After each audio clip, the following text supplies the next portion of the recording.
Hey sis, and welcome to week 4 of our Arise Bible study. As we jump into chapter 3, things are about to get crazy, as if they weren't already.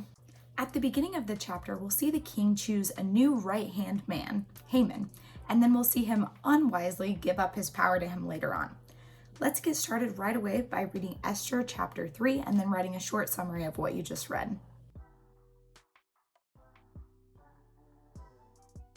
In the first verse, we're told the king's new sidekick, Haman, is an Agagite. That means Haman was a descendant of Agag, who was king of the Amalekites, basically a longtime enemy of the Jews. Jews at this time would have recognized that immediately and felt some kind of way about it. Let's take a second to understand why the Amalekites and the Israelites didn't get along. Let's open our Bibles to read in Exodus and Deuteronomy a little bit more about this history. Between these two passages, we get a pretty good idea that the Amalekites were a ruthless people. They picked a fight with the weary, formerly enslaved Israelites, and they also specifically attacked those who were lagging behind, which would typically be the women and children. On top of that, they didn't fear or respect God. I want to zoom out for a second and say that if you're like me and have ever been uncomfortable or not really understanding of all the violence and destruction that we see God commanding in the Old Testament, we have to pause and look at this specific example of the Amalekites because it can help us better understand God's reasoning and his sovereignty.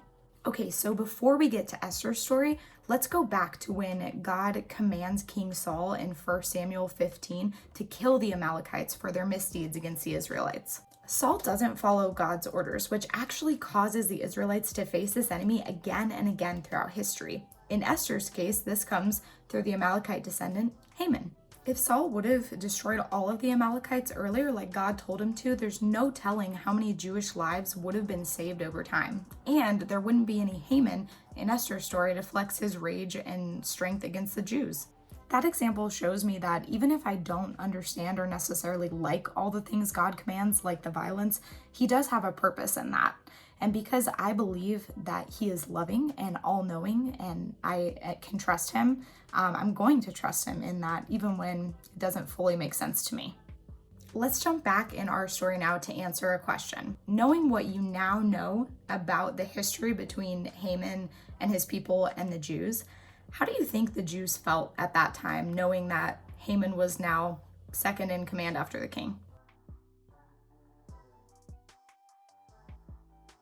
As we saw in this chapter, Mordecai likely knew the family history and refused to bow down to Haman the way others did. When Haman finds out why, he decides to go on a rampage and kill all the Jews.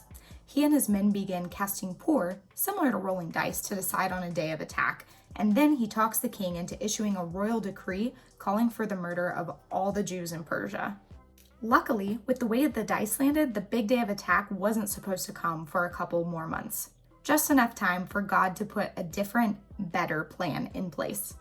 Take a few minutes to answer the last question, and I'll see you next week.